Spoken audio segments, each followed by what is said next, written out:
There is a weight that settles in your chest at 3 in the morning, not pain, not grief, but something heavier than both. It is the suffocating silence of being alone with yourself and finding that company unbearable.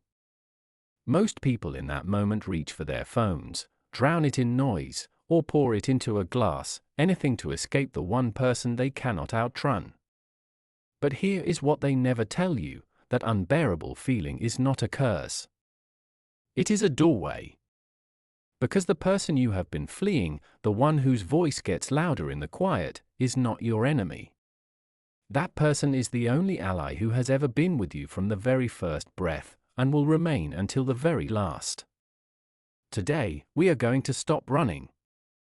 Today, you are going to learn how to become your own best friend, and in doing so, discover a strength that no person, no failure, and no circumstance will ever be able to take from you. The Stoics understood something that our modern world has nearly forgotten, that the quality of your life is determined not by what happens to you, but by the relationship you hold with yourself. Marcus Aurelius, who governed the mightiest empire in history, did not begin each morning by seeking applause from crowds. He began it by speaking to himself. With honesty. With discipline. With compassion. He wrote in his private journal, not to be seen, but because he knew that without a strong inner counsel, even an emperor is a slave. Think about the way you speak to yourself when you fail. Think about the words your inner voice reaches for when you make a mistake in front of others, when you look in the mirror on a hard day, when you lie awake replaying the things you wish you had done differently. Would you ever speak that way to someone you love? Would you tell your closest friend they are worthless, that they are beyond redemption, that they should give up? Of course not. And yet, hour after hour, day after day, you say these very things to yourself without a second thought. This is not discipline. This is not strength. This is self-betrayal, and it is the most dangerous habit a human being can carry. Epictetus, who was born into slavery and yet became one of the freest minds in recorded history, taught that the only true possession we have is our own faculty of choice, the way we respond to the world from within. He did not have his freedom, his comfort, or his security. But he had himself. He had the relationship he cultivated with his own soul, and no master could take that. When you learn to become your own best friend, you are doing exactly what Epictetus did. You are building an interior fortress that the chaos outside cannot touch. So how do we begin? The first step is radical honesty without cruelty. A true best friend does not flatter you with lies, but neither do they tear you apart. They look at you clearly, name your weaknesses without contempt, and believe in your ability to rise. Begin speaking to yourself this way. When you fail, say, I see what happened, I understand why, and I know I can do better.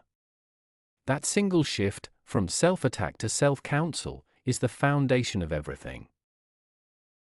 The second step is loyalty through difficulty. A best friend does not abandon you when you are at your lowest. They stay. They show up. So when life strips you down, when the world feels indifferent and cold, make the conscious choice to stay loyal to yourself. Keep your promises to yourself. Wake up when you said you would. Do the work you committed to. Because every time you follow through on a commitment to yourself, you are sending a message deep into your own nervous system, I am someone who can be trusted. And when you trust yourself, the world loses its power to frighten you. The third step is to stop outsourcing your worth.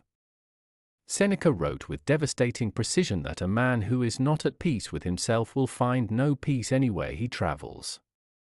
We live in an era addicted to external validation, the approval of strangers, the likes of people who do not know our names, the praise of bosses and partners and followers.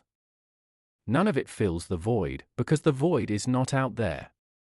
It is inside, in the absence of a relationship with yourself. When you become your own best friend, you stop needing the world to tell you that you are enough, because you already know. This is not arrogance. This is the quiet, unshakable confidence of a person who has done the inner work. It is the calm of Marcus Aurelius facing a crumbling empire. It is the freedom of Epictetus standing in chains. It is the peace of Seneca writing in the final hours of his life with a steady hand. Call to action, your decision begins now. The world will challenge you. People will disappoint you. Circumstances will break you open in ways you cannot yet predict. But none of that will destroy you, or not if you have yourself. Not if you have cultivated the one relationship that endures every storm.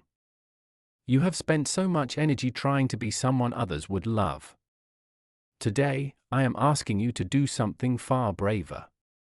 Become someone you love. Become someone you respect. Become your own best friend, and watch how everything else begins to change. Thank you for watching. The fact that you are here, seeking growth and truth, already tells me something powerful about who you are. Carry this with you. Speak to yourself with the same grace you would offer someone you deeply love. The Stoics did not promise that life would be easy, they promised that you could be equal to it. And you can. You already are. Until next time, stay strong, stay grounded, and stay unbreakable.